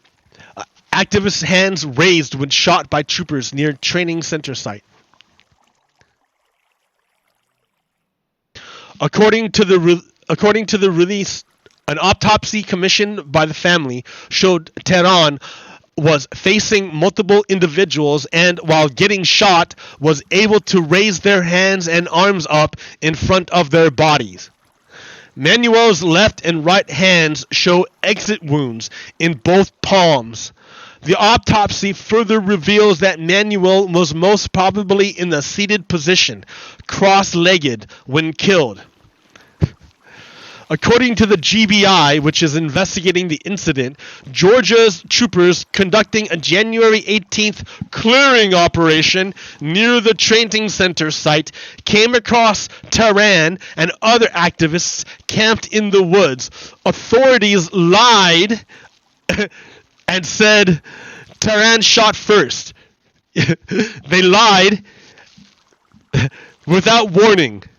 So authorities lied and said, oh yeah, the dude shot us first and shot one of our dudes, so then we shot him back. But actually, what turns out is that he had nothing. His hands were empty. You shot through his empty hands, you fuckers. You shot through his empty hands. And afterwards, you ended up shooting your own fucking guy. And then you tried to blame the guy whose hands you shot through.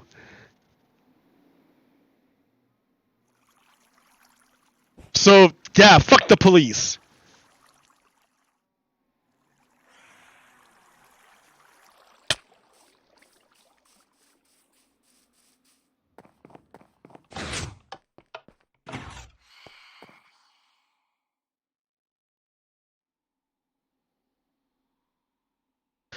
Atlanta City caught protesters charged with domestic terror for having mud on their shoes.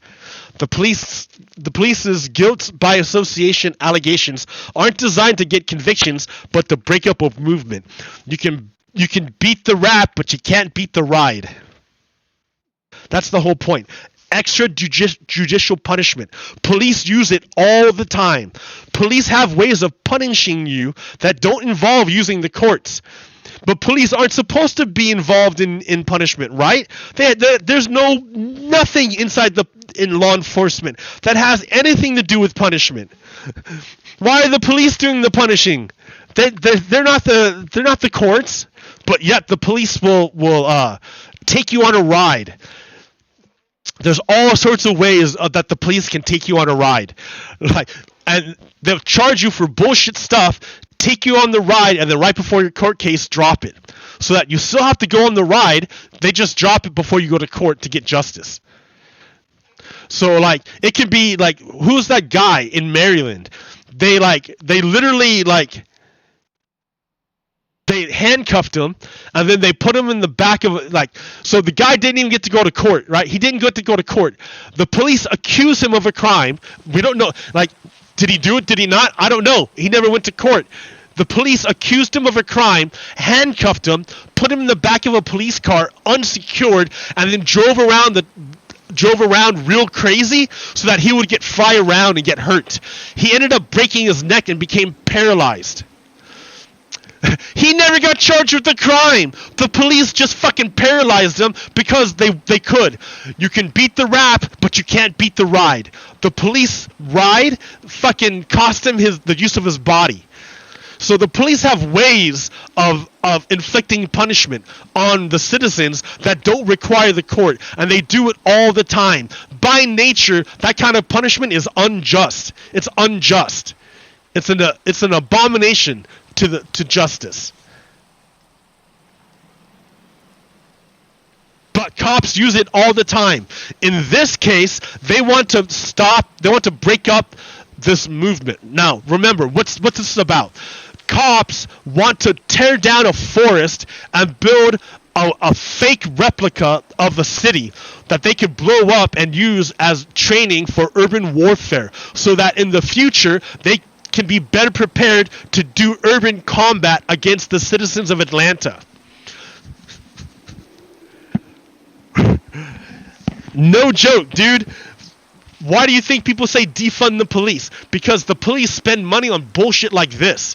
Like tearing down nature to build fake cities, to blow up, to be better prepared to blow up real cities.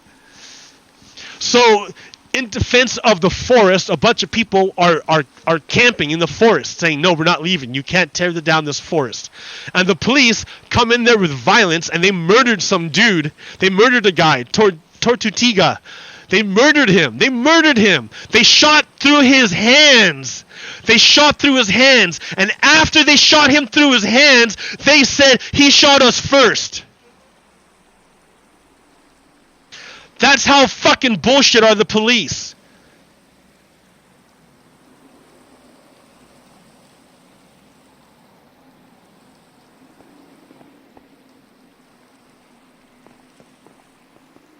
They didn't spend that money to create housing for homeless people. No, they built a fucking fake city to blow it up. They want to build a fake city to blow it up.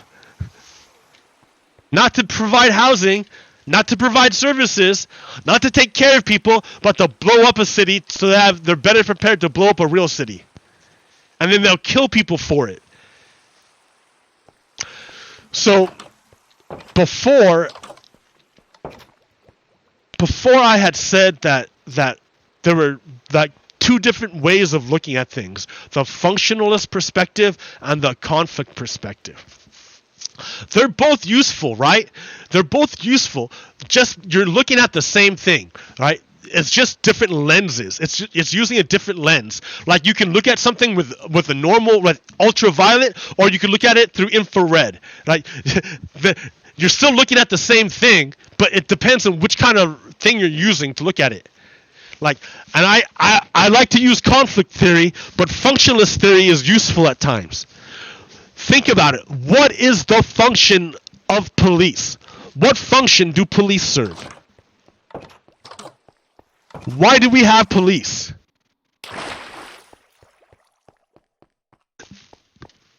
I mean, let's look at, we already know through a court case that police are not obliged to protect or serve regular citizens. They don't have to protect you. Police are not obliged to protect you. So they're not going to actually protect your life. They're not going to actually protect your house or your car. They come after the crime is done, not before. So they don't protect it. They come after the crime is done. What do? They do a lot of killing of poor people. They protect the private property of large institutions and corporations.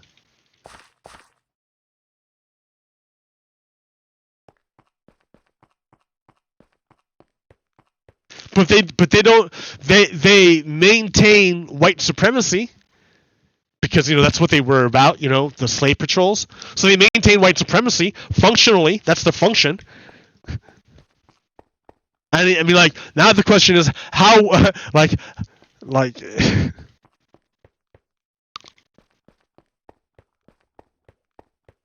So in this instance, what were the police doing in this instance? The police introduced chaos and deprived citizens of their life, like which is greater than property. They deprived this person of their life unjustly, right? This person offered no threat to them. What is the purpose of police?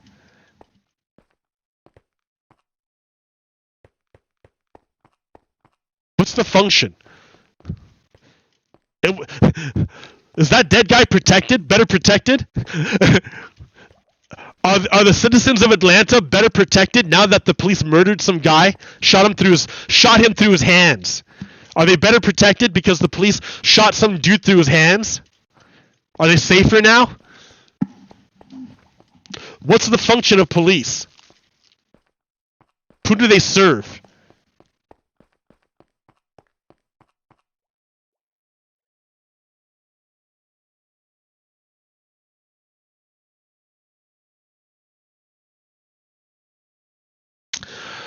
Okay, so right now,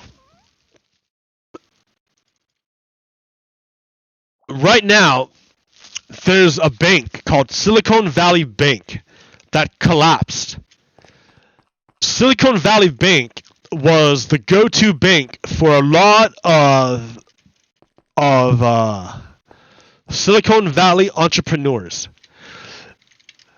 They would use this bank to do like their crazy schemes. Well, the bank failed, and now that the bank failed, the rich people want the government to come in and save their money, because the federal government only guarantees deposits up to like $100,000. I think they might have increased it to 250, but it's not millions and millions of dollars. It's just a little bit. The vast majority of people do not have $100,000 sitting in the bank. They don't have that much money sitting in the bank. Like, if they had that much money, it wouldn't be in a bank. It'd be invested in mutual funds or some other like investment. It wouldn't be sitting in the bank. That's why the federal government doesn't insure up to like forever. Because if they insure it up to whatever, then investors could come in, gamble on crazy schemes, and when they lose all their money, the government would pay them all back. That's what they're trying to do right now. Mitt Romney is wanting them to do that right now. You can tell because Mitt Romney says Silicon Valley's bank shareholders and executives lose it all, as they should. Depositors in good faith, however, should recover and have access to their deposits in order to meet their payrolls, pay their suppliers, and to prevent contagion. So Mitt Romney is saying, oh, guys, we have to save the bank to stop it from spreading to other banks. But that's bullshit. Mitt Romney only wants to use the government to help rich people. Because, look up here, Mitt Romney proposes bill to stop Biden from canceling student loans. So in other words, he wants to use the federal government to help rich people save their millions of dollars, but he doesn't want to use the federal government to help poor people just trying to go to college. Who are the majority of poor people that are trying to go to college? They're all minorities. Well, the majority of them are. Who are the rich people that want to get bailed out by the federal government from Silicon Valley Bank? Oh, they're all like rich white people.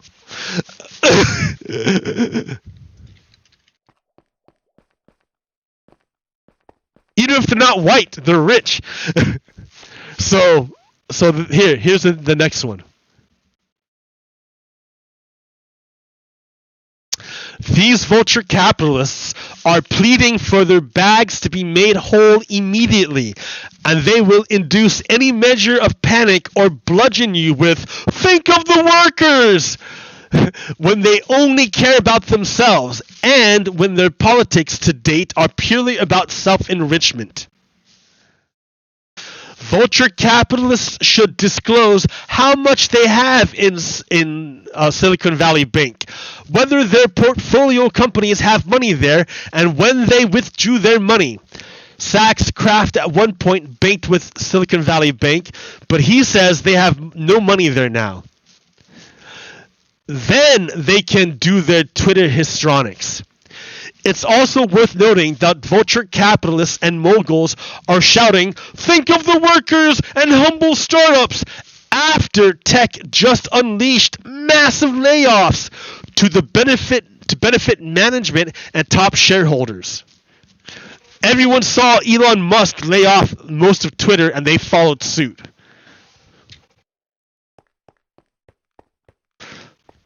So yeah, don't fall for the cries of think of the workers. It's just rich people crying for bailouts, just like last time. So I'm wondering, I wonder if this is like the opening to another financial crash. That would be pretty nice. I mean, I want to say it'd be pretty nice because I don't want regular working people to suffer. But this housing market is outrageous. This housing market is crazy.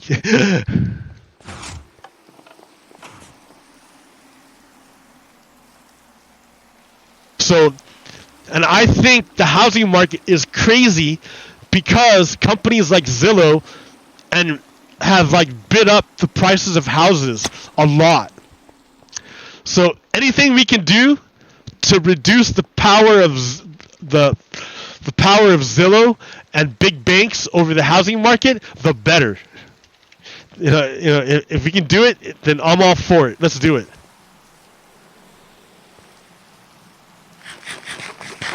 Oh my God, no frame rates. No frame rates. Oh my God, the lag. This rain.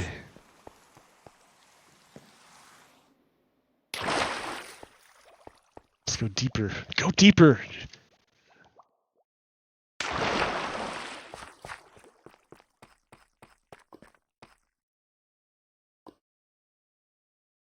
Okay.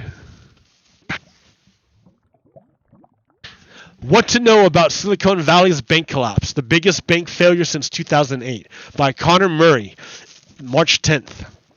Silicon Valley Bank's collapsed in spectacular fashion Friday, just days after it announced big losses, failing at attempts to raise funds or seek out a buyer, and creating the biggest bank failure in the United States since the Great Recession.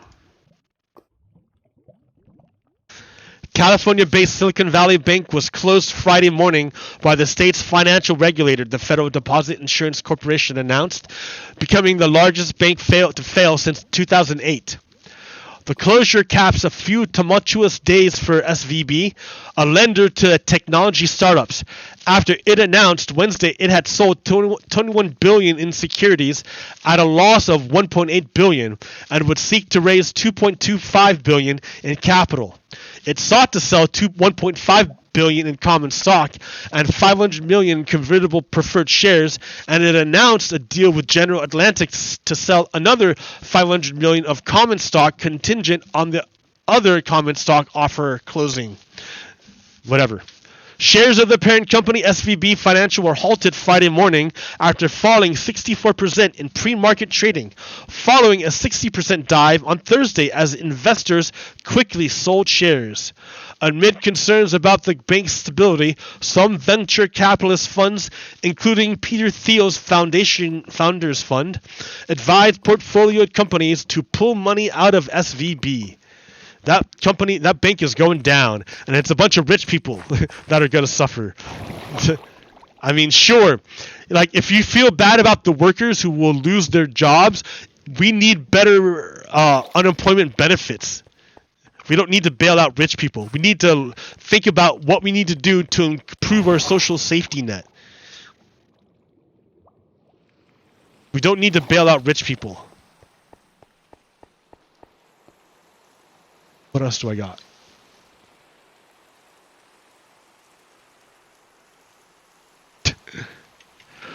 The ideal subject of totalitarian rule is not the convinced Nazi or the dedicated communist, but the people for whom the distinction between fact and fiction, true and false, no longer exists. Hannah Ardern. Okay.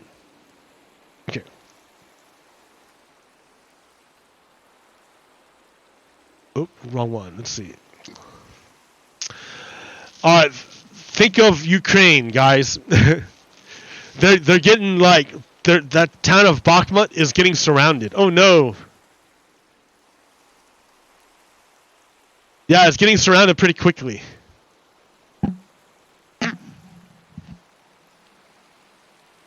Damn it, it stops early.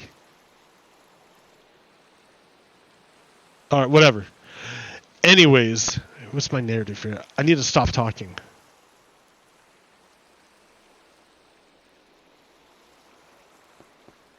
So I was talking about how Minecraft is like only the basis, and that everyone working around it is what makes it great. It's like Minecraft is only the foundation, but it's all the mods that make it like amazing, like make it work really good. And in a way, a lot of other jobs are the same way. That people's entire jobs exist only because of other people's jobs.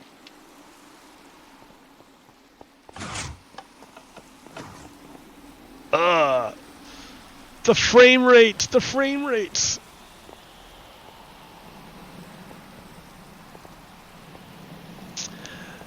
I don't know. I think we need to indict Donald Trump. I think we need to put Donald Trump in prison and get the ringleaders in prison before the next election. Like, it's already bad enough that there's so many people in Congress who are on board with overthrowing democracy. They're already trying to do it in Brazil and in Mexico. And Russia's trying to still trying to overthrow the democracy in Ukraine. So it's still a big deal. We're still in this big war. It's still going on. It's all around us. It hasn't let down any bit. Don't be lulled into complacency. It's still going on. We still have to be careful. I mean,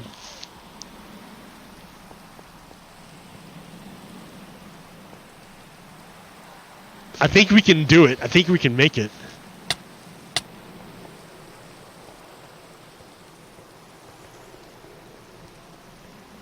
I think we'll be all right. But we have to make it that way. I can't just believe it. I have to do it. So, what's the big thing you need to do lately? I don't know. Just pay attention. I don't know.